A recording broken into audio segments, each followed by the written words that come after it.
नमस्कार, जय जोहार। क्या आप भी गवर्नमेंट एग्जाम्स की तैयारी करना चाहते हैं? क्या आप भी मेमोरी टेक्निक्स और ट्रिक्स के जरिए बहुत ही कम समय में स्मार्ट स्टडी करना चाहते हैं? क्या आप चाहते हैं कि सीजी व्यापम टॉपर आपको पढ़ाए? तो डाउनलोड करिए योगेंद्र साहू क्लासेस ऐप। यहाँ 10 से अधिक गवर्नमेंट एग्जाम्स क्रैक करने वाले और सीजी व्यापम टॉप करने वाले योगेंद्र सर सीजीपीएससी और सीजी व्यापम के अंतर्गत होने वाले सभी एग्जाम्स की तैयारी कराएं।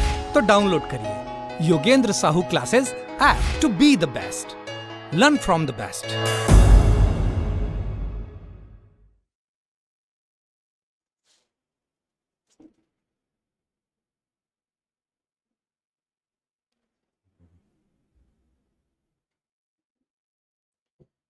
गुड मॉर्निंग दोस्तों, आप सभी का स्वागत है योगेंद्र साहू ऑनलाइन क्लासेस में। मैं आपका दोस्त, आपका होस्ट, आपका ट्यूटर दीपक आपके सामने फिर पॉलिटी का डोज, पॉलिटी का बूस्टअप, एक नए टॉपिक के साथ हमारा एमसीक्यूज प्लस क्विक रिवीजन विश्लेषण के साथ इस सीरीज में एक नई कड़ी जुड़ते हुए आज का हमारा टॉपिक है उद्देश्य का। ये काफ़ी इंपॉर्टेंट टॉपिक है दोस्तों। ये केवल एक टॉपिक नहीं है, इस टॉपिक से आपके मौलिक अधिकार, राज्य के नीति निर्देशक तत्व और भी चीज़ें कवर होगी। काफ़ी इंपॉर्टेंट टॉपिक है और इससे क्वेश्चन आना लगभग तय रहता है और इसीलिए इस टॉपिक को थोड़ा सा समय लेकर थोड़ा सा अच्छे से आज अपन रिवीजन करेंगे। और जैसा कि अभी चुनाव खत्म हो चुका है, अब धीरे से आचार संहिता भी जब खत्म होगी, जो हमारे पुराने फॉर्म भरे हुए हैं उनके एग्जाम होने चालू होंगे, चाहे वो प्रवेश परीक्षा हो, चाहे गवर्नमेंट जॉब के एग्जाम हो। तो अपने को हमारी तैयारी पुख्ता रखनी है और जब भी एग्जाम हो हमको फुल फ्लैश में अपना प्रदर्शन करना है, फुल फ्लैश में अपना परफॉर्मेंस देना है और पहले ही जॉब में अपने को नौकरी लेनी है। तो चालू करते हैं आज का हमारा टॉपिक। जैसा कि आपको पता है, ये आपका क्विक रिवीजन के साथ एक विश्लेषण के साथ क्वेश्चन को सॉल्व करने का ट्रिक है जो अभी हमारी संस्था के द्वारा चलाया गया है। ऐसे ही आपके और भी क्लासेस हिंदी के और कंप्यूटर के, पॉलिटी के कुछ दिन बाद अभी साइंस के भी चालू हो जाएंगे। तो बिल्कुल बने रहिए वीडियो में और खूब पढ़िए, खूब आगे बढ़िए। चलिए आज साथ मिलकर कुछ नया करते, कुछ अच्छा करते हैं। आज हम देख लेते हैं उद्देश्य का, ठीक है। उद्देश्य का, प्रस्तावना दोनों सेम है। मैं क्वेश्चन चालू करने से पहले एक ओवरव्यू बता दूं। आपको डेट याद होगी जब मैंने बताई थी, संविधान सभा के बारे में बात कर रहे थे दोस्तों, है ना। 9 दिसंबर, 11 दिसंबर, 13 दिसंबर 1946, 46, ये 3 डेट आपको बहुत अच्छे से याद होगी, ठीक है। ये 3 डेट में 9 दिसंबर को संविधान सभा की क्या हुई थी? पहली बैठक हुई थी। अस्थायी अध्यक्ष कौन थे? सच्चिदानंद सिन्हा साहब थे। 11 दिसंबर को दूसरी बैठक हुई, स्थायी अध्यक्ष कौन चुने गए? डॉक्टर राजेंद्र प्रसाद चुने गए। 13 दिसंबर को संविधान सभा की तीसरी बैठक हुई। क्या हुआ? पंडित जवाहरलाल नेहरू जी ने उद्देश्य प्रस्ताव प्रस्तुत किया। क्या किया दोस्तों? उद्देश्य प्रस्ताव प्रस्तुत किया 13 दिसंबर 1946 को और इस उद्देश्य प्रस्ताव को 22 जनवरी 1947 को संविधान सभा ने अपना लिया। जो प्रस्ताव प्रस्तुत किया था वो अपना लिया और वही जो उद्देश्य प्रस्ताव है, जब हमारा संविधान बना तो उसी उद्देश्य प्रस्ताव में थोड़े बहुत परिवर्तन करके उसको क्या बनाया गया? संविधान की प्रस्तावना। फिर से चलते हैं। जो उद्देश्य प्रस्ताव 13 दिसंबर 1946 को प्रस्तुत किया गया था, ठीक है, उसी उद्देश्य प्रस्ताव को कुछ परिवर्तन करके जब संविधान बना तो क्या बनाया गया? संविधान की प्रस्तावना। इसीलिए यहां क्या लिखा है? उद्देश्य का, वो उद्देश्य का जो जवाहरलाल नेहरू जी ने प्रस्तुत किया था। मैं जब भी पढ़ाता हूं तो एक चीज जरूर बोलता हूं दोस्तों, यथा नाम तथा गुण। जो लिखा है वही पढ़ना है। उद्देश्य का, उद्देश्य मतलब किस मतलब से हमने संविधान को बनाया है, ये बात को समझिए। जब आप संविधान की प्रस्तावना पढ़ेंगे ना तो आपको पूरा समझ में आएगा कि किस कारण से संविधान बना है। और पूरा संविधान 395 अनुच्छेद एक तरफ और आप प्रस्तावना को पढ़िए वो एक तरफ। वो जो अंदर 395 अनुच्छेद है ना, उसका मिरर इमेज क्या है? प्रस्तावना है। यही आप आगे पढ़ेंगे। तो प्रस्तावना बहुत बहुत और बहुत इंपॉर्टेंट है। संविधान के अंदर जो कुछ भी चीज है उसको एकदम शॉर्ट में, उसका एक पोर्टफोलियो बना के एकदम शॉर्ट में कहा उसको स्थापित किया गया है? प्रस्तावना में। और ये प्रस्तावना को किसने प्रस्तुत किया था? जवाहरलाल नेहरू जी ने। कैबिनेट मिशन आया 1946 में, उसने क्या किया? संविधान सभा का निर्माण किया, बोला आप संविधान बनाओ। तो भाई किस कारण से संविधान बनाएंगे? कारण क्या है संविधान बनाने का? तो वही कारण जो हमारी जरूरत थी, जो कारण था, उसी को जवाहरलाल जी नेहरू ने किसमें बताया था? उद्देश्य प्रस्ताव में बताया था। तो आप समझिए कि अगर आप प्रस्तावना पढ़ते हैं तो आपको ऑटोमेटिकली समझ में आ जाएगा कि संविधान किस उद्देश्य से बना है। ठीक है, ये आपका ओवरव्यू समझ में आ गया कि ये कौन सी उद्देश्य का है, फिर ये प्रस्तावना बनी। अब इसके बारे में आते हैं। उद्देश्य का लिखा है, चलिए होप सो आपको ये छोटा सा डिस्कशन समझ में आया होगा। उद्देश्य का पहला प्रश्न, सबसे पहली बात, अगर आप संविधान पढ़ रहे हैं तो आपको संविधान की प्रस्तावना याद होनी चाहिए, और समझ के याद करेंगे तो जिंदगी भर याद रहेगी। प्रस्तावना देखने से बड़ा कठिन लगता है, याद नहीं होता ऐसा लगता है, लेकिन इसको तोड़ तोड़ के याद करेंगे अपन, चंकिंग मेथड से याद करेंगे, खंडीकरण से याद करेंगे तो ये याद हो जाएगा। उद्देशिका, जो उद्देशिका जवाहरलाल नेहरू जी ने प्रस्तुत की थी, हम भारत के लोग भारत को एक संपूर्ण प्रभुत्व संपन्न समाजवादी पंथ निरपेक्ष लोकतंत्रात्मक गणराज्य बनाने के लिए तथा उसके समस्त नागरिकों को सामाजिक आर्थिक राजनीतिक न्याय विचार अभिव्यक्ति विश्वास धर्म और उपासना की स्वतंत्रता प्रतिष्ठा और अवसर की समानता प्राप्त करने के लिए तथा उन सब में राष्ट्र की एकता और अखंडता को सुनिश्चित करने वाली बंधुता को बढ़ाने के लिए दृढ़ संकल्पित होकर आज अपनी इस संविधान सभा में 26 नवंबर 1949 मिति मार्ग शुक्ल सप्तमी 2006 विक्रमी को इस संविधान को अधिनियमित, इस संविधान को अंगीकृत, अधिनियमित और आत्मार्पित करते हैं। यह संविधान की प्रस्तावना है। एक बार फिर से देखते हैं। हम भारत के लोग, आप समझिए बात को भाई, संविधान कोई नेता कोई बड़े लोग नहीं बनाए हैं। पहला वर्ड क्या है? हम भारत के लोग। ये संविधान कौन बना रहा है? हम बना रहे हैं। भारत का एक एक आदमी बना रहा है। हर वो आदमी जो भारत के अंदर है वो इस संविधान को बनाया है। इसीलिए लाइन गाई है, हम भारत के लोग। वहां जब ये बात बोली गई ना, तो किसी एक आदमी को पॉइंट नहीं किया गया, संपूर्ण भारत को किया गया। हम भारत के लोग भारत को एक संपूर्ण प्रभुत्व संपन्न समाजवादी पंथ निरपेक्ष लोकतंत्रात्मक गणराज्य बनाने के लिए तथा उसके समस्त नागरिकों को सामाजिक आर्थिक राजनीतिक न्याय विचार अभिव्यक्ति विश्वास धर्म उपासना की स्वतंत्रता प्रतिष्ठा और अवसर की समानता प्राप्त करने के लिए तथा उन सब में व्यक्ति की गरिमा राष्ट्र की एकता और अखंडता को सुनिश्चित करने वाली बंधुता को बढ़ाने के लिए, ठीक है, बढ़ाने के लिए आज दृढ़ संकल्पित होकर अपनी संविधान सभा में 26 नवंबर 1949 मिति मार्ग शुक्ल सप्तमी 2006 विक्रमी को एतद द्वारा इस संविधान को क्या करते हैं? सबसे पहले अंगीकृत। अंगीकृत का मतलब समझते हैं? अपने शरीर में पहन रहे हैं इस संविधान को। जैसे आप कपड़ा पहने हो ना, वैसे अंगीकृत किए हैं। दूसरा वर्ड अधिनियमित, एक नियम के तौर पर स्वीकार कर रहे हैं। तीसरा वर्ड आत्मार्पित, अपनी आत्मा में बसाए हुए हैं। इस संविधान को हम पहने हैं, नियम मान रहे हैं और अपनी आत्मा तक में बसाए हुए हैं। ये है दोस्तों संविधान की प्रस्तावना। हम बहुत हल्के में लेते हैं, ये बहुत इंपॉर्टेंट चीज है प्रस्तावना। किसी भी बुक का अंदर 1000 पेज हो, उसका पूरा ओवरव्यू आपको उसके प्रस्तावना में मिल जाएगा। सेम यही चीज आपके संविधान के साथ भी होता है। तो यहाँ पहला क्वेश्चन है, निम्न अवतरण में, है ना, कौन सा डेट आएगा? कौन सा डेट आएगा? कौन से डेट को हमने अपने संविधान को बनाया था?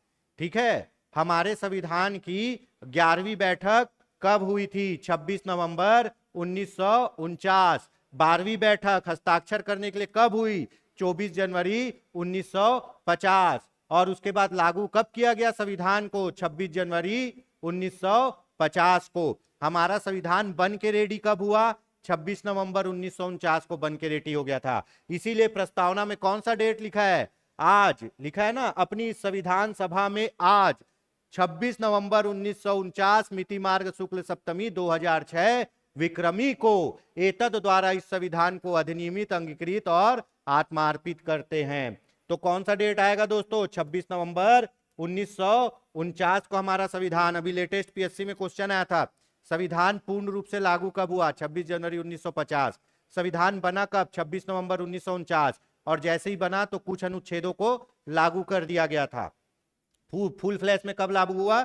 26 जनवरी 1950 को। ठीक है, चलिए आगे बढ़ते हैं। बहुत बढ़िया होगा ये सेशन, है ना। भारतीय गणतंत्र की 26/1/1950 को सही संवैधानिक वस्तु स्थिति क्या थी? सही संवैधानिक वस्तु स्थिति क्या थी 26 जनवरी 1950 को?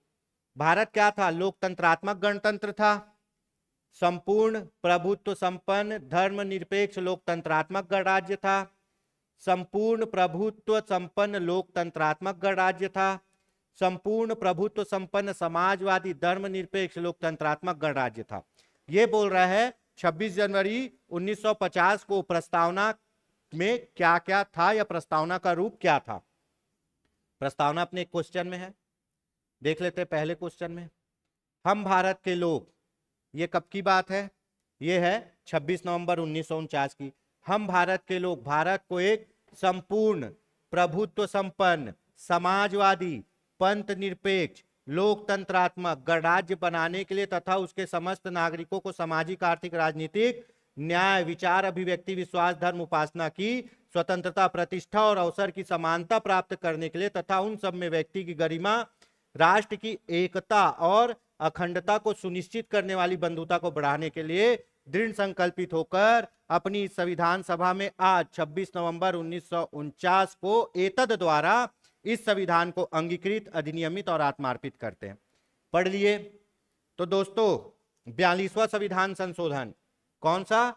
42 42वां संविधान संशोधन 1976 को संविधान में 3 शब्द जोड़े गए। उससे पहले ये शब्द संविधान में नहीं थे।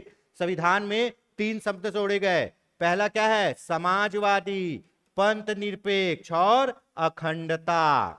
इससे पहले ये शब्द नहीं थे। ये जोड़े गए कब? 42वां संविधान संशोधन 1976 को जोड़ा गया। और 42वां संविधान संशोधन में इतने ज्यादा संशोधन किए गए थे सब पार्ट में कि इसको एक मिनी संविधान बना दिया गया या इसको एक मिनी संविधान कहा जाने लगा। ठीक है, इंदिरा गांधी के शासनकाल में हुआ था, एक मिनी संविधान कहा जाने लगा। तो उसी संविधान संशोधन में समाजवादी पंथ निरपेक्ष और अखंडता शब्द जोड़े गए। एकता शब्द पहले से था, केवल अखंडता जोड़ा गया है। ठीक है, तो अब क्वेश्चन पूछता है, ठीक है, क्वेश्चन आपका पूछता है क्या? क्वेश्चन बोल रहा है कि 26 जनवरी 1950 को, तो जाहिर सी बात है 3 शब्द आपको नहीं मिलेंगे, समाजवादी पंथ निरपेक्ष और अखंडता। तो क्या बचेगा? बचेगा संपूर्ण प्रभुत्व संपन्न गणराज्य। क्या था भाई? संपूर्ण प्रभुत्व संपन्न लोकतंत्रात्मक गणराज्य था भारत उस समय, क्योंकि उस समय ये चीजें नहीं जोड़ी गई थी। ठीक है, तो इसका ऑप्शन हो जाएगा सी, है ना। समझ में आया ये? क्योंकि धर्मनिरपेक्ष शब्द बाद में जोड़ा गया, समाजवादी शब्द बाद में जोड़ा गया, एक अखंडता शब्द बाद में जोड़ा गया। लेकिन उस समय क्या था? उस समय था केवल क्या? संपूर्ण प्रभुत्व संपन्न, है ना, क्या? लोकतंत्रात्मक गणराज्य। ठीक, तो ये ऑप्शन क्या है? संपूर्ण प्रभुत्व संपन्न लोकतंत्रात्मक गणराज्य, ऑप्शन सी। चलिए अगला क्वेश्चन देखते हैं। भारत के संविधान के निर्माताओं का मत निम्नलिखित में से किसमें प्रतिबिंबित होता है? मैं पहले ही बोला मत। किस कारण से संविधान को बनाया गया? ये कहां लिखा है? उद्देश्य में लिखा है। ठीक है, उद्देश्य क्या बनी? प्रस्तावना बनी। अब प्रस्तावना को संविधान की कुंजी, ठीक है, जन्म कुंडली, आत्मा, आईना, नींव, पता नहीं क्या क्या कहते हैं। ठीक है, इस पे आगे डिस्कशन होगा। हम संविधान के प्रस्तावना को संविधान की कुंजी कहते हैं, जन्म कुंडली कहते हैं, और उसके बाद आत्मा कहते हैं, आईना कहते हैं। तो यहां पूछ रहा है भारत के संविधान के निर्माताओं का मत निम्नलिखित में से किसमें प्रतिबिंबित होता है? जो संविधान बनाए हैं उन लोग का उद्देश्य किसमें दिखता है जी? उसमें दिखता है आपके उद्देश्य का। इसी को क्या बोलते हैं? प्रस्तावना। यही प्रस्तावना को कौन? जवाहरलाल नेहरू जी ने कब? 13 दिसंबर 1946 को संविधान सभा में प्रस्तुत किया गया था। इसको अपनाया कब? 22 जनवरी 1947 को अपनाया गया था। ठीक है, तो ये समझ में आ गया कि मत किसमें दिखता है।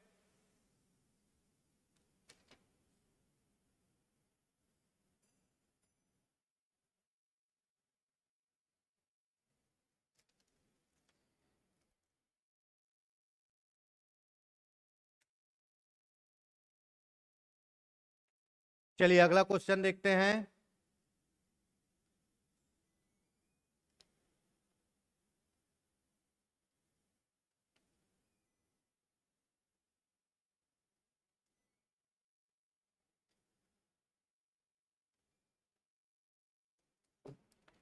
अगला क्वेश्चन देखते हैं, बहुत जबरदस्त क्वेश्चन है दोस्तों, ये बहुत इंपॉर्टेंट है। भारत के संविधान की प्रस्तावना में कितने प्रकार के न्याय, स्वतंत्रता, समानता एवं भ्रातृत्व का उसी क्रम में उल्लेख किया गया है? जैसा दिया है वैसे तो आपको प्रस्तावना पता होगी।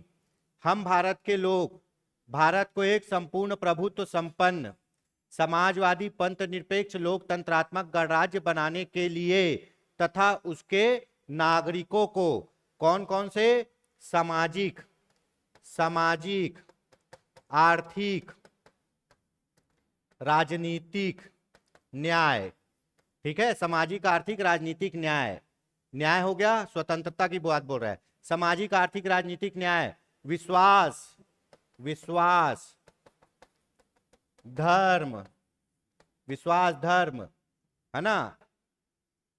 क्या क्या स्वतंत्रता है? सामाजिक आर्थिक राजनीतिक न्याय, उसके बाद 3 प्रकार के न्याय, 5 प्रकार की स्वतंत्रता। अब ये 5 प्रकार की स्वतंत्रता क्या है? हम भारत के लोग भारत को एक संपूर्ण प्रभुत्व संपन्न समाजवादी पंथ निरपेक्ष लोकतंत्रात्मक गणराज्य बनाने के लिए तथा उसके समस्त नागरिकों को सामाजिक आर्थिक राजनीतिक न्याय, विश्वास धर्म उपासना की विश्वास धर्म क्या क्या है जी, फ्लो में भूल गया, ठीक है, देख लेते हैं, गलती करने से अच्छा देख लेते हैं। सामाजिक आर्थिक राजनीतिक न्याय, है ना।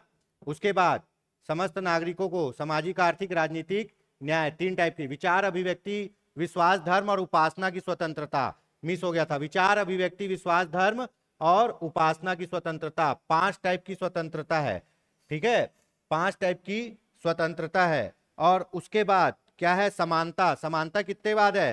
प्रतिष्ठा और अवसर की समानता। और उसके बाद बंधुता कितने टाइप की है? बंधुता, बंधुता एक प्रकार की है, कितने प्रकार की भाई बंधुता है? एक प्रकार की, है ना, सुनिश्चित करने वाली बंधुता। अब ये बोल रहा है सबसे पहले न्याय, न्याय देखिए जी, आपको न्याय दिखा देते हैं प्रस्तावना में। हम भारत के लोग भारत को एक संपूर्ण प्रभुत्व संपन्न समाजवादी पंथ निरपेक्ष लोकतंत्रात्मक गणराज्य बनाने के लिए तथा उसके नागरिकों को सामाजिक आर्थिक राजनीतिक न्याय, कितने न्याय हो गए? 3। विचार अभिव्यक्ति विश्वास धर्म उपासना की स्वतंत्रता, विचार अभिव्यक्ति विश्वास धर्म उपासना की स्वतंत्रता, 5 प्रकार की स्वतंत्रता। प्रतिष्ठा और अवसर की समानता, 2 प्रकार की समानता प्राप्त करने के लिए तथा उन सब में व्यक्ति की गरिमा, राष्ट्र की एकता और अखंडता को सुनिश्चित करने वाली बंधुता, एकता और अखंडता को सुनिश्चित करने वाली बंधुता, एक टाइप की बंधुता। तो 3 5 2 1 ये पूछा जाता है और आपको ये याद होना चाहिए। तो हमारा क्वेश्चन क्या था जी? भारत के संविधान की प्रस्तावना में कितने प्रकार की न्याय, स्वतंत्रता, समानता एवं भ्रातृत्व का क्रम में उल्लेख कीजिए। तो आपके 3 प्रकार के न्याय हैं, कौन से? सामाजिक आर्थिक राजनीतिक न्याय 3 प्रकार के, है ना, विचार अभिव्यक्ति विश्वास धर्म उपासना की स्वतंत्रता, 5 प्रकार की स्वतंत्रता, ठीक है। उसके बाद प्रतिष्ठा और अवसर की समानता, 2 प्रकार की समानता, है ना, राष्ट्र की एकता और अखंडता को सुनिश्चित करने वाली बंधुता, 1 प्रकार की बंधुता। इसका ऑप्शन क्या होगा? ए होगा। आप बार बार बोल रहे होंगे सर बार बार प्रस्तावना पढ़ रहे, प्रस्तावना पढ़ रहे, जब तक आपको प्रस्तावना याद नहीं होगा आप ग्रिप नहीं कर पाओगे क्वेश्चन में। कई बार तो क्रम पूछता है कि इन शब्दों को क्रम में व्यवस्थित कीजिए जिस क्रम में प्रस्तावना में उल्लेखित है, तो उसको आपको याद करना जरूरी है। इसको याद करने का ट्रिक भी बताऊंगा मैं। चलिए एक बार देख लेते हैं याद कैसे करना है, जिनको याद नहीं है, हालांकि याद तो रहता है, जाहिर सी बात है। संविधान बनाया कौन है? हम बनाए हैं।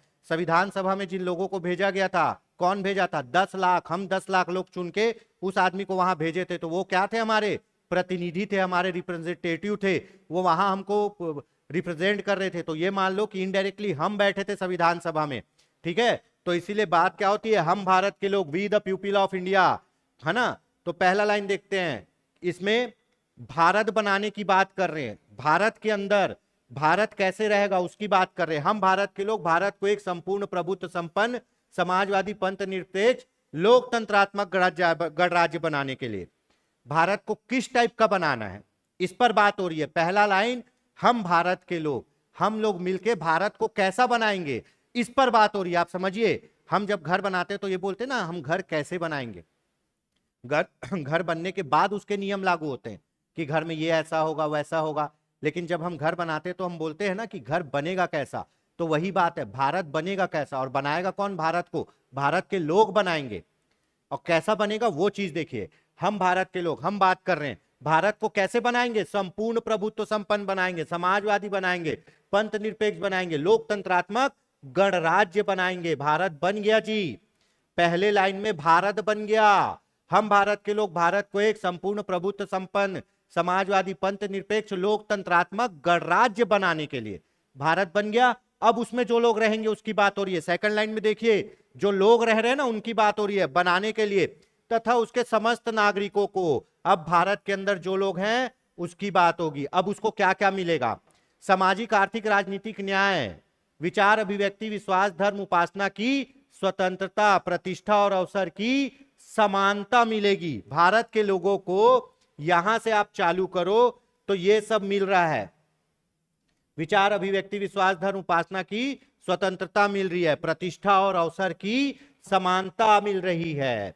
ठीक है, अब भारत के लोगों को मिलके क्या करना है? भारत के लिए भारत बन गया, भारत के लोगों को अधिकार मिल गया। अब भारत के लोग क्या करेंगे? भारत के लिए व्यक्ति की गरिमा और राष्ट्र की एकता और अखंडता को सुनिश्चित करने वाली बंधुता। आपका काम है भारत के लोगों को व्यक्ति की गरिमा को बनाइए, राष्ट्र की एकता और अखंडता को सुनिश्चित करने वाली बंधुता, भाईचारा बना के रखिए।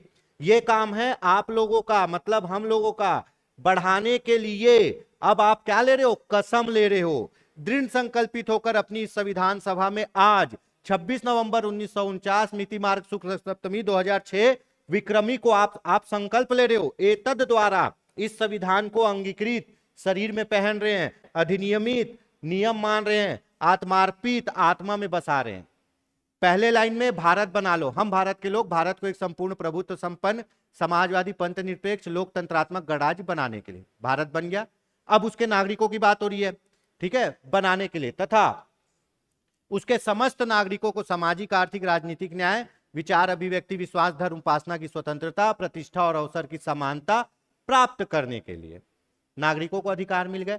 अब नागरिकों का काम प्राप्त करने के लिए, ठीक है, तथा उन सब में, है ना, उन सब में व्यक्ति की गरिमा, राष्ट्र की एकता और अखंडता को सुनिश्चित करने वाली बंधुता को बढ़ाने के लिए। तीसरा जो हमारा काम है, क्या कर रहे हैं? आज अपनी संविधान सभा में शपथ ले रहे हैं, ठीक है। 3 पार्ट में भारत बनाओ, नागरिकों को अधिकार दो, नागरिकों के जो कर्तव्य होंगे भारत के प्रति वो तीसरे लाइन में।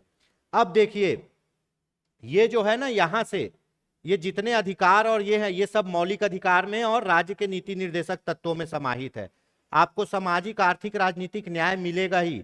विश्वास, विचार, अभिव्यक्ति, विश्वास, धर्म, उपासना की स्वतंत्रता, ये आपके मौलिक अधिकार हैं। पूरा संविधान इसके अंदर भरा पड़ा है, ठीक है। तो ये याद करने का ट्रिक है, 3 पार्ट में तोड़ तोड़ के याद करिए। चलिए आगे चलते हैं।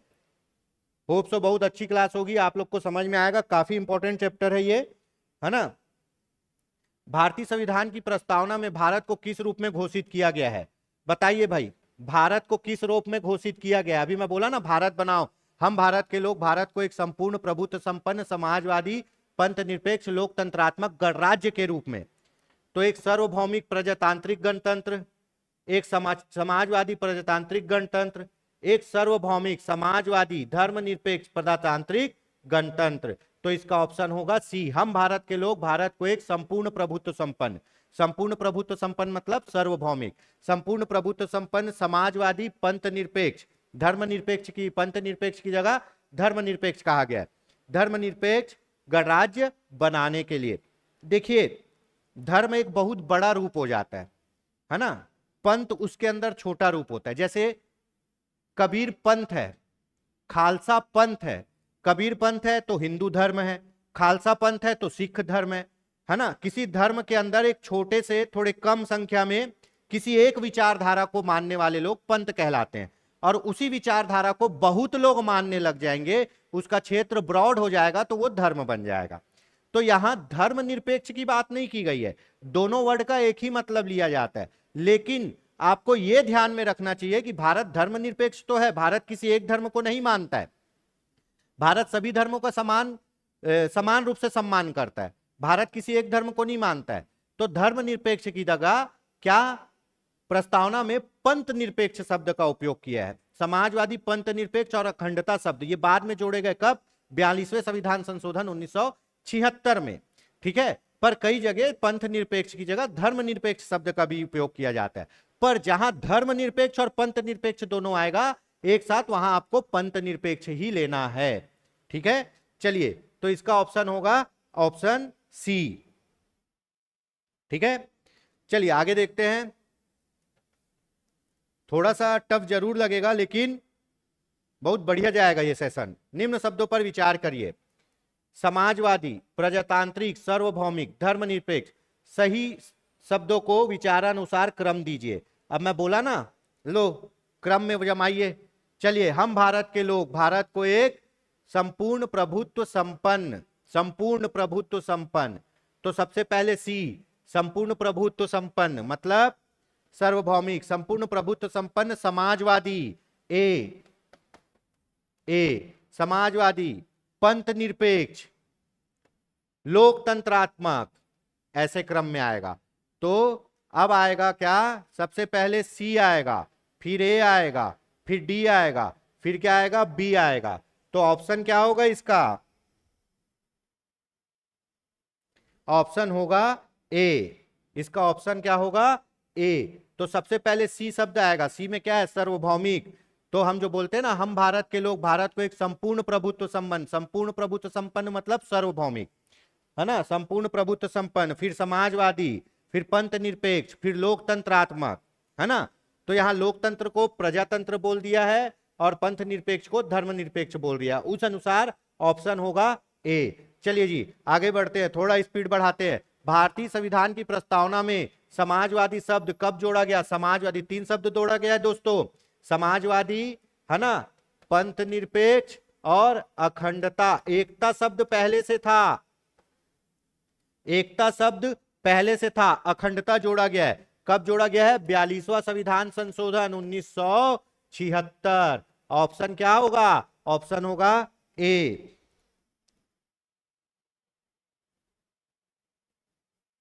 चलिए अगला प्रश्न देखते हैं। ठीक, निम्नांकित में से कौन सा 42वें संविधान संशोधन कब हुआ था? 42वां संविधान संशोधन 1976। बार बार लिखने से रिकॉल होगा दोस्तों, याद हो जाएगा। क्या जोड़ा गया? क्या जोड़ा गया? संप्रभुता पहले थी, व्यक्ति की गरिमा पहले थी, निजता है ही नहीं, समाजवाद, पंथ निरपेक्ष और अखंडता।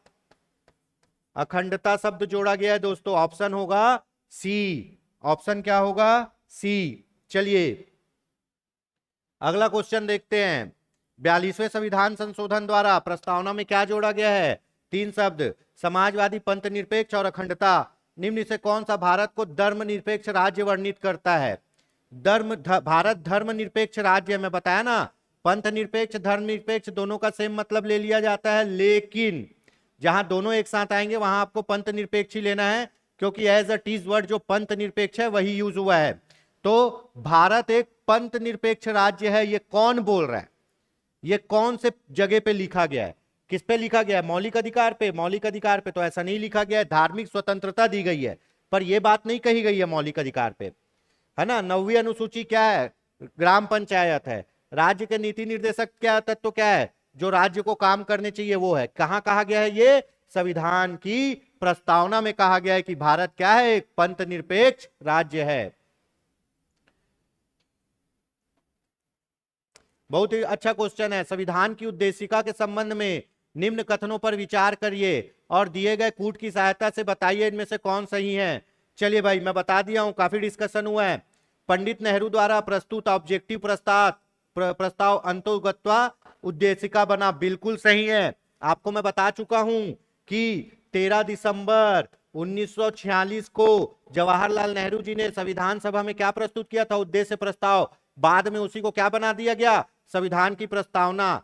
तो सही है। इसकी प्रकृति न्याय योग्य नहीं है, ये भी सही है, बहुत अच्छा लाइन है, इस पे पूरा एक्सप्लेन करता हूं। संविधान को न्यायालय द्वारा लागू नहीं कराया जा सकता। फिर से रिपीट कर दे रहा हूं, संविधान को न्यायालय द्वारा लागू नहीं कराया जा सकता। कैसे? मान लो अगर आपको मौलिक अधिकार नहीं मिला तो आप न्यायालय में जाके मौलिक अधिकार ले सकते हो ना, लागू करा सकते हो ना अपने मौलिक अधिकार को। आपको शिक्षा का अधिकार है, अनुच्छेद 21 से आपको पढ़ने से कोई रोक रहा है तो आप जाके कोर्ट से, हाई कोर्ट या सुप्रीम कोर्ट से आप अपने अधिकार को लागू करा सकते हो ना, करा सकते हैं। लेकिन आप प्रस्तावना को लेके जाके सुप्रीम कोर्ट, हाई कोर्ट में नहीं बोल सकते इसको लागू करो।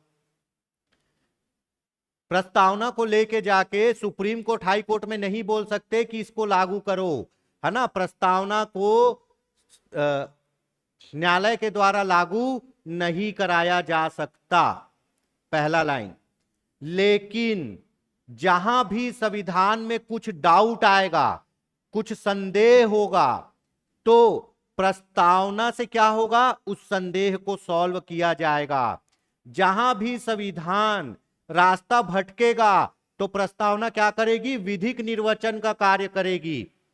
इसका मतलब अगर संविधान के अंदर कुछ चीज समझ नहीं आ रहा है, कुछ चीज में थोड़ा मिसअंडरस्टैंडिंग है, तो प्रस्तावना द्वारा उस मिसअंडरस्टैंडिंग को दूर किया जाएगा। क्योंकि मैं आपको पहले ही बता दिया था, जो अंदर संविधान है उसका पूरा सार कहां लिखा हुआ है, पूरा समरी कहां लिखा हुआ है, प्रस्तावना में। तो जहां संविधान को रास्ता नहीं मिलेगा वहां संविधान को रास्ता कौन दिखाएगा, प्रस्तावना। पर प्रस्तावना को आप लेके जाके न्यायालय द्वारा लागू नहीं करा सकते, इसकी प्रकृति न्याय योग्य नहीं है। ठीक है, सही बात है, इसको लागू नहीं करा सकते, इसमें संशोधन नहीं किया जा सकता।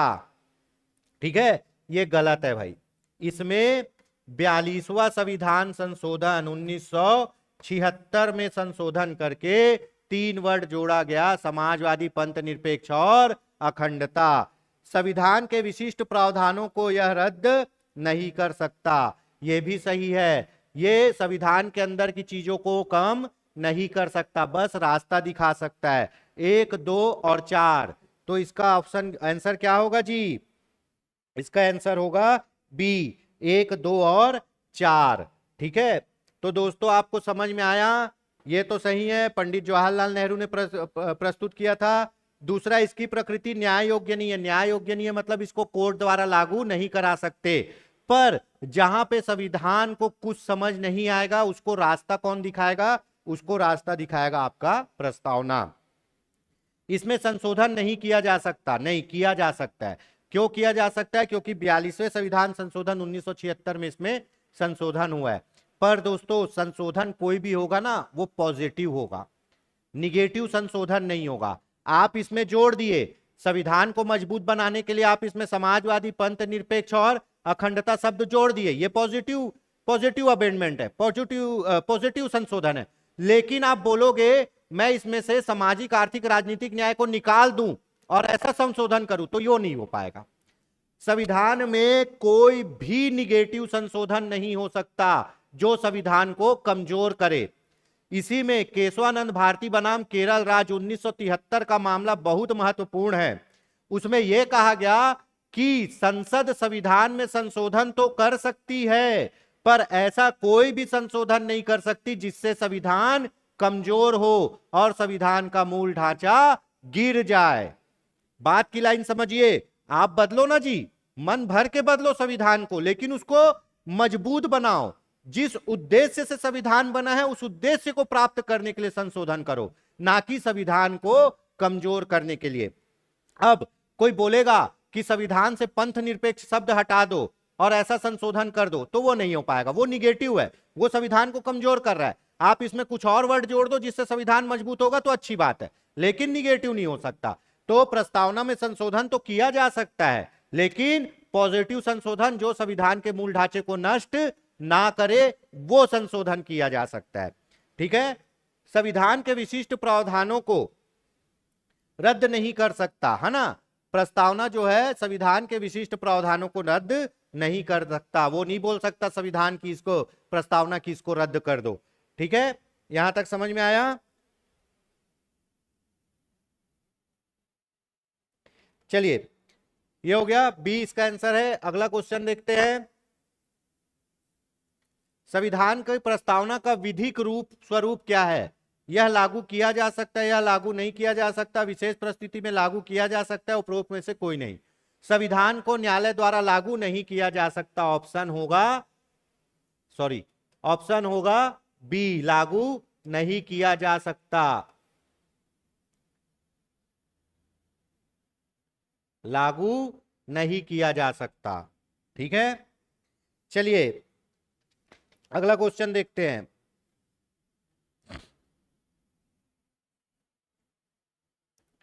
छब्बीस नवंबर 1949 को अंगीकृत भारतीय संविधान की प्रस्तावना में कौन सा शब्द शामिल नहीं था? आपको मैं फिर बता दिया गया, ये बहुत पूछता है जी, है ना। 42वां संविधान संशोधन 1976, 3 शब्द, समाजवादी, पंथ निरपेक्ष और अखंडता, ये तीनों शब्द नहीं थे।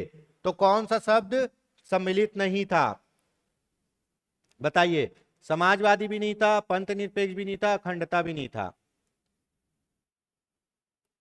तो 1, 2 और 3 शब्द सम्मिलित नहीं था, इसको बाद में जोड़ा गया।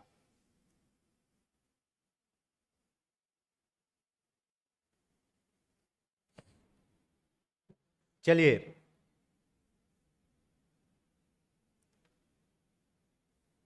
भारत के संविधान के आमुख का लक्ष्य उसके सभी नागरिकों के लिए सुनिश्चित करना है। आमुख मतलब सबसे पहला प्रस्तावना। आमुख मतलब प्रस्तावना। तो प्रस्तावना में क्या क्या मिल रहा है ना। सबसे पहले सामाजिक, आर्थिक, राजनीतिक न्याय मिल रही है। मिल रही है कि नहीं जी? 3 टाइप की न्याय है। विचार, अभिव्यक्ति, विश्वास, धर्म, उपासना की स्वतंत्रता, 5 टाइप की स्वतंत्रता, है ना। प्रतिष्ठा और अवसर की समानता, 2 टाइप की समानता, ठीक है। और व्यक्ति की गरिमा। तो ये चारों चीजें हमको मिल रही है अपने संविधान के द्वारा, बिल्कुल मिल रही है। आप प्रस्तावना पढ़ लीजिए। हम भारत के लोग भारत को एक संपूर्ण प्रभुत्व संपन्न लोकतंत्रात्मक गणराज्य बनाने के लिए उसमें सामाजिक, आर्थिक, राजनीतिक न्याय, विचार, धर्म, विश्वास, अभिव्यक्ति की स्वतंत्रता, प्रतिष्ठा, अवसर की समानता सब मिल रहा है। तो क्या होगा इसका? ऑप्शन डी होगा। हमको चारों चीजें मिल रही है। भारत के लौकिक सार्वभौमिकता है क्योंकि संविधान की प्रस्तावना आरंभ होती है। वाह, बहुत जबरदस्त क्वेश्चन है। भारत में सभी लोग समान हैं, सभी लोगों को समान अधिकार है। लौकिक सार्वभौमिकता बोल रहा है, सभी लोग समान हैं। क्यों है ये पूछ रहा है कि भारत में सभी लोग समान हैं, तो क्यों है? क्योंकि भारत की प्रस्तावना चालू होती है हम भारत के लोग। भारत की प्रस्तावना कैसे चालू होती? हम भारत के लोग। हर आदमी संविधान के सामने बराबर है, ठीक है।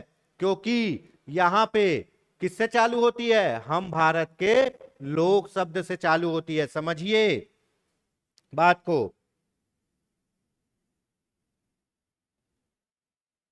ठीक। लौकिक लौकिक सार्वभौमिकता, सभी लोग समान हैं। और आपसे एक क्वेश्चन पूछा जाता है संविधान के अनुसार भारत में सर्वशक्तिमान कौन है? तो सर्वशक्तिमान कौन है पता है? भारत के लोग हैं। क्योंकि संविधान कौन बनाया है? भारत के लोग बनाए हैं। वहां कोई एक आदमी रिप्रेजेंट नहीं हो रहा है, वहां पूरे भारत की जनता रिप्रेजेंट हो रही है। तो हमारे यहां संप्रभुता, भगवान जैसी शक्ति किसमें बसती है? भारत के सभी लोग में बसती है। ये शक्ति जो है ना, भारत के सभी लोग में बसती है। क्यों? क्योंकि हमारा संविधान पूरे भारत के लोगों ने मिलकर बनाया है। आप बोलोगे सर 10 लाख पे एक आदमी भेज के संविधान सभा में बैठाए थे, तो भैया पूरे 10 लाख को तो नहीं बैठा लोगे ले जाके। तो उन लोग अपने एक आदमी को चुने जो वहां जाके किनको? इन 10 लाख को रिप्रेजेंट कर रहा है, ठीक है। तो ये मान लो कि पूरे 10 लाख लोग वहां बैठे हुए हैं, तो हर सीट से 10-10 लाख।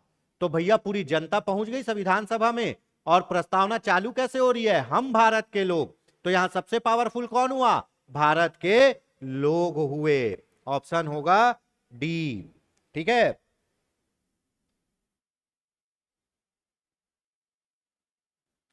चलिए अगला क्वेश्चन देखते हैं। सभी व्यक्ति पूर्णतः और समान रूप से मानव है, यह सिद्धांत माना जाता है।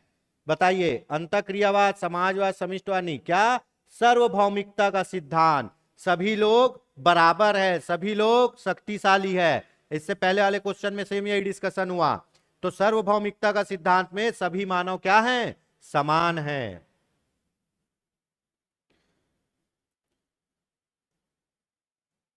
भारत के संदर्भ में निम्न में से कौन धर्मनिरपेक्ष शब्द का सही भाव व्यक्त करता है? धर्मनिरपेक्ष, पंथ निरपेक्ष। संविधान में क्या लिखा गया है? पंथ निरपेक्ष, पर आपको कई जगह धर्मनिरपेक्ष भी मिलेगा। तो आपको पंथ निरपेक्ष, धर्मनिरपेक्ष लगभग सेम अर्थ होता है ना, पर पंथ निरपेक्ष अपने संविधान में लिखा गया है। भारत में अनेक धर्म है, ठीक है। भारतीयों को धार्मिक स्वतंत्रता प्राप्त है, ठीक है। धर्मानुपालन व्यक्ति की इच्छा पर निर्भर है, ठीक है। भारत का कोई राज्य धर्म नहीं है। धर्म निरपेक्ष मतलब भैया यहां किसी व्यक्ति की बात नहीं हो रही है, यहां संपूर्ण भारत की बात हो रही है। और भारत वाले क्या बोलते हैं कि हम समाजवादी है और पंथ निरपेक्ष है, भारत बोलता है। तो भारत का कोई एक राष्ट्र धर्म नहीं है, यहां सभी धर्मों को समान आदर दिया जाता है, ठीक है।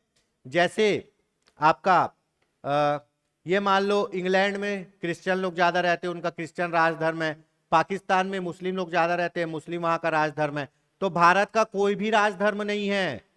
भारत की सरकार किसी भी धर्म को नहीं अपनाती है, सभी धर्मों का समान सम्मान करती है। कोई राजधर्म हमारा नहीं है।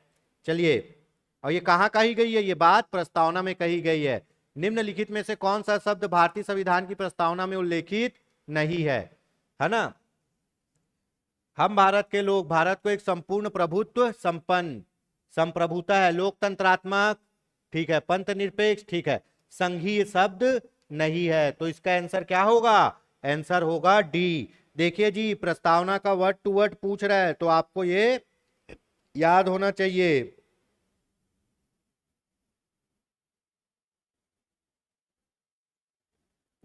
चलिए अगला क्वेश्चन देखते हैं। भारतीय संविधान की प्रस्तावना में कौन सा स्वतंत्रता का वर्णन नहीं है ना? विचार, अभिव्यक्ति, विश्वास, धर्म और उपासना की स्वतंत्रता है। कितने टाइप की? 5 टाइप की। 5 स्वतंत्रता क्या है? विचार, अभिव्यक्ति, विश्वास, धर्म और उपासना। विचार, अभिव्यक्ति, अभिव्यक्ति मतलब विचार प्रकट करने की स्वतंत्रता। विश्वास की भी स्वतंत्रता है। आर्थिक स्वतंत्रता का उल्लेख नहीं है। ऑप्शन होगा डी। अब आप बोलोगे सर आप कैसे बना ले रहे हो? भाई प्रस्तावना याद है, आपको भी थोड़ा याद करना पड़ेगा, मेहनत करना पड़ेगा। निम्नलिखित में से कौन भारतीय संविधान की प्रस्तावना में उल्लेखित नहीं है? सामाजिक, आर्थिक, राजनीतिक न्याय है, धार्मिक न्याय का उल्लेख नहीं है। 3 टाइप का न्याय, सामाजिक, आर्थिक, राजनीतिक, धार्मिक न्याय का उल्लेख नहीं है। ऑप्शन होगा डी। भारतीय संविधान की प्रस्तावना के बारे में कौन सा कथन सही है? समाजवादी, धर्मनिरपेक्ष शब्द 1950 में लागू संविधान के अंग नहीं थे। बिल्कुल सही है, 1 नंबर सही है। उक्त शब्द 1977 के संशोधन में जोड़े गए नहीं, है ना? 42वां संविधान संशोधन 1976, है ना? उक्त शब्द 85 नहीं, उक्त शब्द संविधान की अंग ही नहीं है, नहीं। तो इसमें से कौन सा सही है? केवल ए सही है। 20 का क्या होगा? आपका 20 का होगा ए।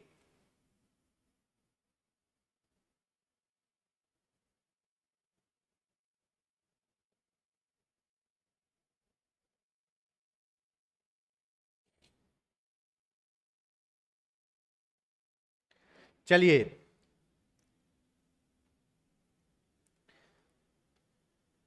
बहुत अच्छा क्वेश्चन आया है, इसमें से बहुत सी चीजें निकल के आएंगी। भारतीय संविधान का कौन सा भाग संविधान की आत्मा कहलाता है?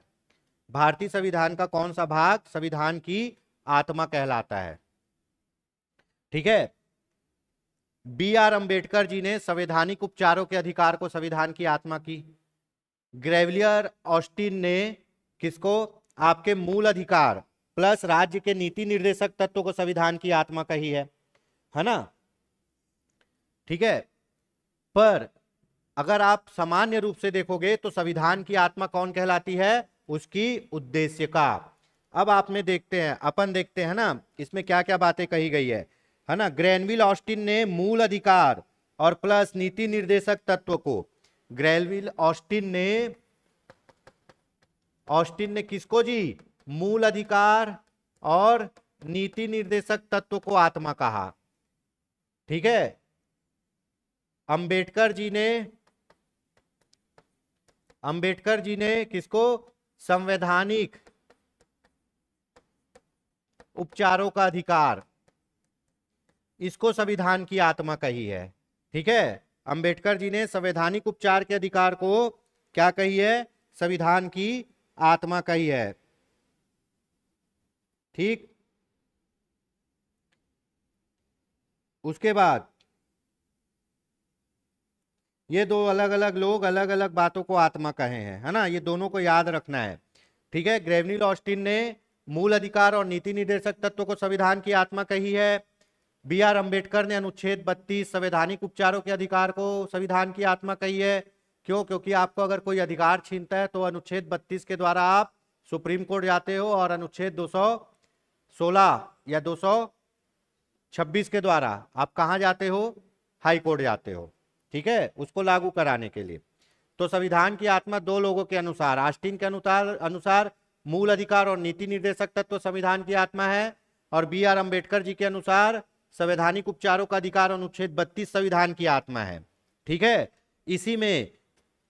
इसी में सामान्य तौर पर प्रस्तावना को संविधान की आत्मा कहा जाता है, क्योंकि प्रस्तावना क्या करती है? जब जहां संविधान को कुछ समझ नहीं आता वहां मार्ग कौन दिखाता है? प्रस्तावना दिखाती है ना। मुंशी जी, कौन? मुंशी, के एम मुंशी ने इसको क्या कहा है? जन्म कुंडली कहा है। प्रस्तावना को क्या कहा है? जन्म कुंडली कहा है। ठीक है। के एम मुंशी ने संविधान की प्रस्तावना को क्या कहा है? जन्म कुंडली कहा है। ठीक है, ये हो गया।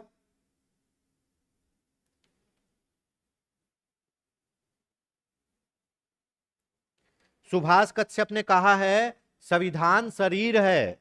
सुभाष कश्यप ने कहा है संविधान शरीर है, तो प्रस्तावना उसकी आत्मा है। सुभाष कश्यप जी का कथन है ना, कश्यप जी का कथन है संविधान क्या है? शरीर है। संविधान शरीर है, तो प्रस्तावना क्या है? आत्मा है। प्रस्तावना उसकी क्या है? आत्मा है। ठीक है। अब यहां पे ये आपको कथन याद रखना पड़ेगा। ऑस्टिन जी ने कहा है मूल अधिकार और नीति निर्देशक तत्व संविधान की आत्मा है। बी आर अंबेडकर जी ने कहा है क्या? संवैधानिक उपचारों का अधिकार संविधान की आत्मा है। के एम मुंशी जी ने कहा है प्रस्तावना क्या है? प्रस्तावना जन्म कुंडली है। किसकी? संविधान की। कश्यप जी ने क्या कहा है? संविधान शरीर है, तो प्रस्तावना उसकी आत्मा है। ठीक है। तो ये चीजें हो गई किसके बारे में? आत्मा और प्रस्तावना के बारे में। चलिए आगे देखते हैं। निम्नलिखित में से किसने भारतीय संविधान की प्रस्तावना को हमारे संप्रभु प्रजातंत्र गणतंत्र की जन्म कुंडली या जन्म कुंडली या जन्मपत्र, जन्म कुंडली या राजनीतिक जन्मपत्र कौन कहे हैं? के एम मुंशी कहे हैं। बी आर अंबेडकर किसको संविधान की आत्मा कहे हैं? अनुच्छेद 32 संवैधानिक उपचारों का अधिकार को। ठीक है। संविधान को एक पवित्र दस्तावेज किसने कहा है? बहुत जबरदस्त है। संविधान को एक पवित्र दस्तावेज किसने कहा है जी? बताइए। संविधान को एक पवित्र दस्तावेज कहा है बी आर अंबेडकर जी ने। ये याद रखना है आपको। संविधान एक पवित्र दस्तावेज है वेदों की तरह, ये कहा है बी आर अंबेडकर जी ने। चलो बहुत जबरदस्त क्वेश्चन आया है। किस वाद के फैसले में सर्वोच्च न्यायालय ने सर्वप्रथम घोषित किया कि उद्देशिका संविधान का हिस्सा नहीं है? उद्देशिका संविधान का हिस्सा नहीं है। बहुत बढ़िया क्वेश्चन आया है।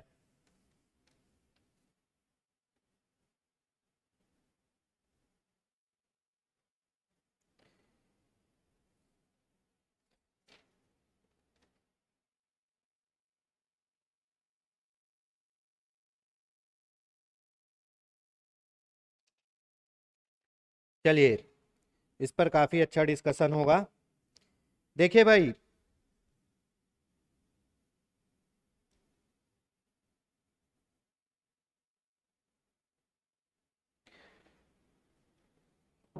जब शुरू में संविधान बना तो संविधान की प्रस्तावना को, शुरू में संविधान बना तो संविधान की प्रस्तावना को संविधान का भाग नहीं माना। क्योंकि आप भी जो बुक लेते हो ना, कोई भी बुक, उसके शुरू के पन्ने में प्रस्तावना रहती है, उसको कोई नहीं पढ़ता है। हम उसको सब बुक का भाग मानते ही नहीं, कवर चढ़ाते हैं और उस पर स्टेपलर लगा देते हैं। डायरेक्ट जहां से बुक चालू हो रहा है ना, वहां से पढ़ते हैं। हर कोई यही करता है। बहुत कम लोग होंगे जो बुक की किसको, प्रस्तावना को पढ़ते होंगे। अब बुक के प्रस्तावना को पढ़ लोगे ना, तो बुक किस उद्देश्य से लिखी गई है ये पता चल जाएगा। सेम यही केस हुआ संविधान के साथ। संविधान बना, पहला वाद आया, कौन सा वाद? बेरूबारीवाद 1960। बेरूबारी बनाम भारत संघ राज्य।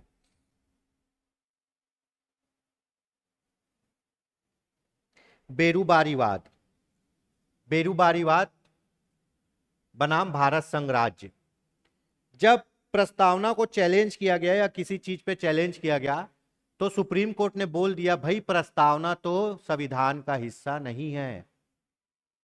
क्या बोल दिया गया? प्रस्तावना संविधान का हिस्सा नहीं है। आप बोलोगे सर आप इतने देर से हल्ला कर रहे हो, आत्मा है, जन्म कुंडली है, शरीर है, ये है वो है, तो भाई वो बाद में आया। शुरू में क्या माना गया कि प्रस्तावना संविधान का भाग नहीं है, इसीलिए कौन? संसद प्रस्तावना में कोई संशोधन नहीं कर सकती। लाइन सुनिए, 1960 में बेरूबारीवाद में कहा गया कि प्रस्तावना संविधान का भाग नहीं है, इसीलिए संसद कोई संशोधन प्रस्तावना में नहीं कर सकती। उसके बाद ऐतिहासिक निर्णय आया, केशवानंद भारती बनाम केरल राज्य 1973। केशवानंद भारती बनाम केरल राज्य 1973। और सुप्रीम कोर्ट ने अपने ही फैसले को उलट दिया ना, बोला भैया जो मैं फैसला दिया था बेरूबारीवाद में 1960 में कि प्रस्तावना संविधान का भाग नहीं है, वो फैसला अब खत्म। आज से, सॉरी 1973 केशवानंद भारती बनाम केरल राज्य 1973। इसमें सुप्रीम कोर्ट ने कहा कि प्रस्तावना संविधान का अभिन्न अंग है। प्रस्तावना संविधान का अभिन्न अंग है और संसद संविधान में और प्रस्तावना में संशोधन कर सकती है, बशर्ते कि संविधान और प्रस्तावना का मूल ढांचा नष्ट ना हो। जिस उद्देश्य से बनाया गया है वो उद्देश्य नष्ट ना हो। तो मूल ढांचे का सिद्धांत भी कब दिया गया? केशवानंद भारती में। मतलब आप जिस इंटेंशन से, जिस उद्देश्य से, जिस नियत से संविधान बनाए हो, वो नियत रहनी चाहिए। कुछ ऐसा संशोधन मत करो कि वो उद्देश्य ही खत्म हो जाए। तो इसी को मूल ढांचे का सिद्धांत बोलते हैं। तो बेरूबारी में क्या था? भाग नहीं था। बेरूबारी में क्या बोला है? भाग नहीं है।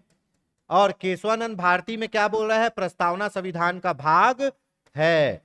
क्या है? भाग है। ठीक है, ये दो वाद आपको याद रखने हैं जी, है ना। केशवानंद भारती बनाम केरल राज्य में स्वीकार किया गया कि प्रस्तावना संविधान का भाग है। इससे पूर्व बेरूबारीवाद 1960 में प्रस्तावना को संविधान का भाग नहीं माना गया था। ठीक है, उसके बाद गोलकनाथ बनाम पंजाब राज्य में संविधान को, संविधान की आत्मा किसको कहा गया? गोलकनाथ बनाम पंजाब राज्य में। कब? 67। गोलकनाथ बनाम पंजाब राज्य का वाद कब? 1967 में। संविधान को क्या कहा गया? आत्मा कहा गया। सॉरी, प्रस्तावना को क्या कहा गया? आत्मा। किसकी आत्मा? संविधान की आत्मा। ठीक है, यहां तीन वाद है, तीनों पे देख लेते हैं। 1960 बेरूबारी में कहा गया प्रस्तावना संविधान का भाग नहीं है। ठीक है, गोलकनाथ बनाम पंजाब राज्य में कहा गया कि प्रस्तावना संविधान का भाग तो नहीं है, इसलिए संसद उस पर संशोधन नहीं कर सकती, पर प्रस्तावना संविधान की आत्मा है। 67 में क्या कहा गया? गोलकनाथ में संविधान की आत्मा है क्या? प्रस्तावना। केशवानंद भारती बनाम केरल राज्य 73 में क्या कहा गया? इस फैसले को पलटी कर दिया गया। बोला भैया संविधान की प्रस्तावना संविधान का भाग है, प्रस्तावना संविधान का भाग है और संसद प्रस्तावना और संविधान में संशोधन कर सकती है, पर कोई ऐसा संशोधन नहीं कर सकती जिससे मूल ढांचा नष्ट हो। जिससे क्या हो? मूल ढांचा नष्ट हो, मतलब जिस उद्देश्य से संविधान को बनाया गया है वो उद्देश्य खत्म नहीं होना चाहिए। तो यहां बोल रहा है संविधान का भाग नहीं है, तो ऑप्शन क्या होगा? ए, बेरूबारी बनाम भारत संघ राज्य। ठीक है, अब पूछता संविधान प्रस्तावना, जो प्रस्तावना संविधान का भाग है, तो क्या लेते? केशवानंद भारती लेते, तो यहां ऑप्शन होगा ए। ठीक है, निम्नलिखित विवादों में सर्वोच्च न्यायालय ने प्रस्तावना को भारतीय संविधान की मौलिक संरचना का भाग स्वीकार किया गया। कौन से में स्वीकार किया गया? बताओ भाई, अब भी इतना लंबा चौड़ा इस पे भाषण हो गया है?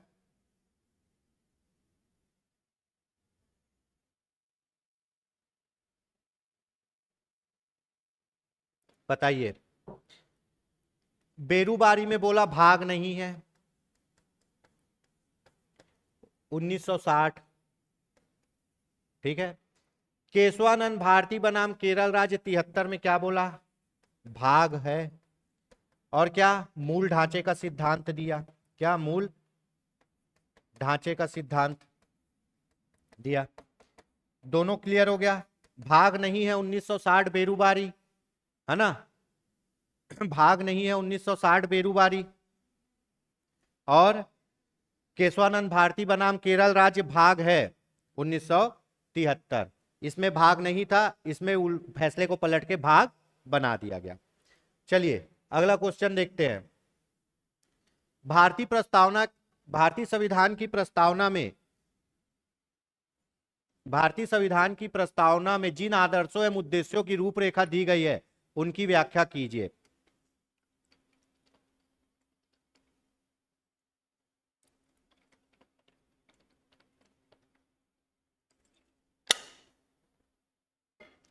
चलिए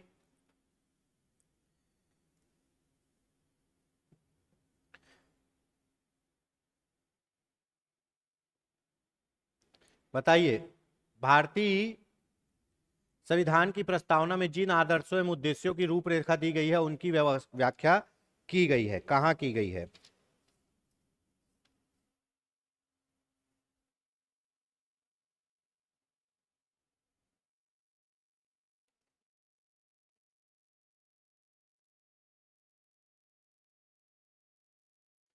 चलिए, मैं क्या बोला था? प्रस्तावना में जो जो चीजें लिखी हुई है ना, प्रस्तावना में जो जो चीजें लिखी हुई है वो सब संविधान के अंदर समाहित है, या संविधान के अंदर जो मेन मेन चीज है उसको कहां आईना बनाया गया है? प्रस्तावना में। ठीक है, अभी दिखाते हैं क्वेश्चन नंबर 26, है ना? प्रस्तावना देखते हैं। प्रस्तावना है, हम भारत के लोग भारत को एक संपूर्ण प्रभुत्व संपन्न समाजवादी पंथ निरपेक्ष लोकतंत्रात्मक गणराज्य बनाने के लिए तथा उसके समस्त नागरिकों को, यहां से देखिए ये मूल अधिकार चालू हो गया दोस्त, सामाजिक आर्थिक और राजनीतिक न्याय, विचार अभिव्यक्ति विश्वास धर्म उपासना की स्वतंत्रता, प्रतिष्ठा और अवसर की समानता, ये पूरा मौलिक अधिकार है, तथा उन सब में व्यक्ति की गरिमा, राष्ट्र की एकता और अखंडता को बढ़ाने के लिए, है ना, ये आपका पूरा क्या है? मौलिक कर्तव्य हो गया। और जो सरकार आपके लिए काम करेगी वो सब कहां लिया गया है? नीति निर्देशक तत्वों में, ये नीति निर्देशक तत्वों के भाग। तो प्रस्तावना में जो चीज कही गई है, प्रस्तावना में जो चीज, जब आप मौलिक अधिकार पढ़ेंगे ना तो ये और क्लियर हो जाएगा। प्रस्तावना में जो चीजें कही गई है वो संविधान के अंदर कहां कहां लिखी गई है? वो संविधान के अंदर, ठीक है, सामाजिक आर्थिक राजनीतिक न्याय, विचार अभिव्यक्ति विश्वास धर्म उपासना की स्वतंत्रता, मूल अधिकार। ठीक है, उसके बाद आपको क्या बोलता है? राष्ट्र की एकता और अखंडता को सुनिश्चित करने वाली बंधुता को आपको बढ़ाना है, यह आपका कर्तव्य है, मौलिक कर्तव्य। और जो अच्छे अच्छे काम जो आपको देने हैं, मौलिक कर्तव्य मौलिक अधिकार देने हैं, वो राज्य के नीति निर्देशक तत्वों में कही गई है। तो अब आप देखिए क्वेश्चन देखिए, इसीलिए मैं प्रस्तावना वापस दिखाया आपको। भारतीय संविधान की प्रस्तावना में जिन आदर्शों और उद्देश्यों को कहा गया है वो आपके कहां पे हैं? वो आपके मूल अधिकार में है, नीति निर्देशक तत्व में है और मौलिक कर्तव्य में है। ऑप्शन होगा सी। ठीक है। भारत के संविधान के उद्देश्यों में से एक के रूप में आर्थिक न्याय का किसमें उपबंध किया गया है? आर्थिक न्याय, सामाजिक, राजनीतिक, आर्थिक न्याय, बताइए।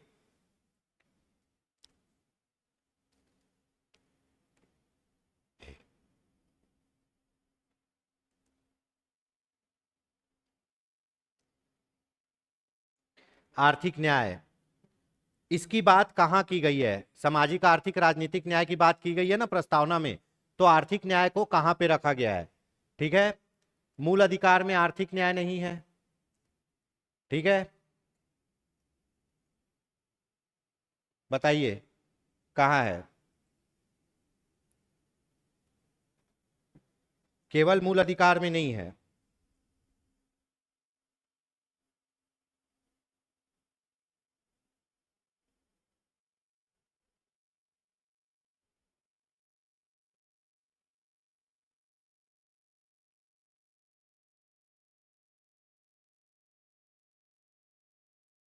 ठीक, इसका ऑप्शन होगा क्या? ऑप्शन बी, मूल अधिकार में नहीं है, उद्देशिका और राज्य के नीति निर्देशक तत्व में है। राज्य के नीति निर्देशक तत्व भाग 4 अनुच्छेद 36 से 51, 36 में परिभाषा दी गई है, 37 38 में क्या किया गया पता है?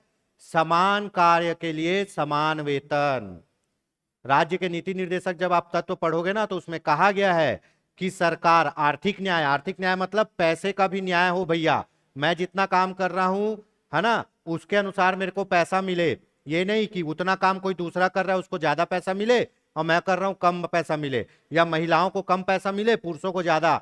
नहीं है, ये आर्थिक अन्याय हो जाएगा। आर्थिक न्याय की बात कही गई है, एक तो उद्देशिका में कही गई है सामाजिक, आर्थिक, राजनीतिक न्याय, और दूसरा राज्य के नीति निर्देशक तत्वों में अनुच्छेद 37 38 39 में यह कहा गया है कि कैसे आर्थिक न्याय प्रदान किया जाएगा। तो आर्थिक न्याय की बात कहां कही गई है? राज्य के नीति निर्देशक तत्वों में। ठीक है, यह आप नीति निर्देशक तत्व पढ़ेंगे तो और क्लियर हो जाएगा। उसमें बहुत सी बातें कही गई है जो सरकार को करनी है, ऐसे बहुत सी बातें कही गई है जो सरकार को जनता के लिए करना है। ठीक है, चलिए, तो इसका होगा उद्देशिका और राज्य के नीति निर्देशक तत्व में। भारत के संविधान की उद्देशिका संविधान का भाग है किंतु कोई विधिक प्रभाव नहीं रखती। संविधान का भाग है और कोई विधिक प्रभाव, संविधान का भाग नहीं है और कोई विधिक प्रभाव भी नहीं रखती। संविधान का भाग है और वैसे ही विधिक प्रभाव रखती है जैसे उसका कोई अन्य भाग। संविधान का भाग है किंतु उसके अन्य भागों से स्वतंत्र होकर इसका कोई विधिक प्रभाव नहीं है। बताइए।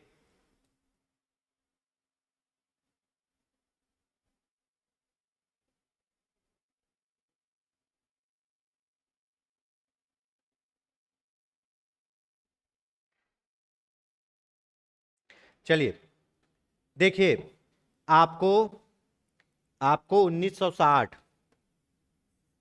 बेरूबाड़ी में, बेरूबाड़ी वाद में क्या कहा गया?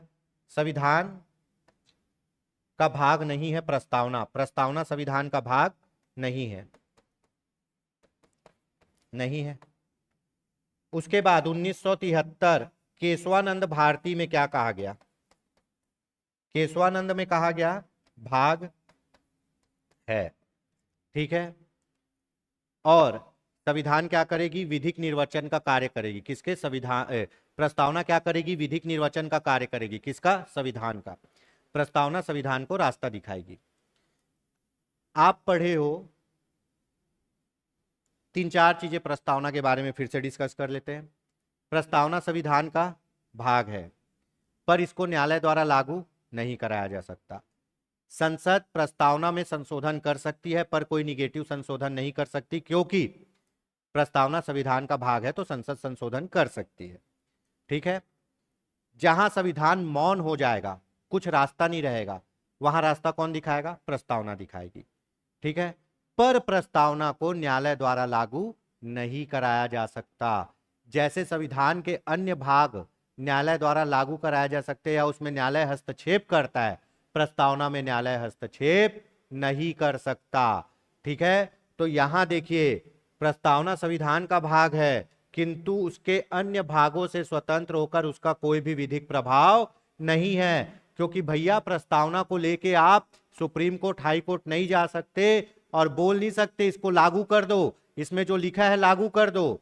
ठीक है, ठीक है, नहीं लागू करा सकते, लेकिन मौलिक अधिकार को ले जाके लागू करा सकते हो कि मेरे को अधिकार नहीं मिल रहा इसको लागू करो, पर संविधान को वैसे ले जाके आप लागू नहीं करा सकते। इसीलिए संविधान की प्रस्तावना का कोई विधिक प्रभाव नहीं है, न्यायालय द्वारा उससे कोई लाभ नहीं ले सकते। केवल उसका एक लाभ है कि जहां संविधान मौन हो जाएगा, चुप हो जाएगा, वहां रास्ता कौन दिखाएगा?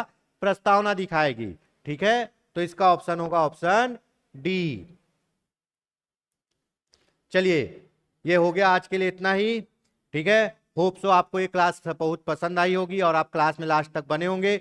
इसी प्रकार हम आगे भी और टॉपिकों का, आपका एक तो क्वेश्चन के साथ एनालिसिस के साथ क्विक रिवीजन, मतलब एक टोटल बूस्टअप लेके आएंगे पॉलिटी का।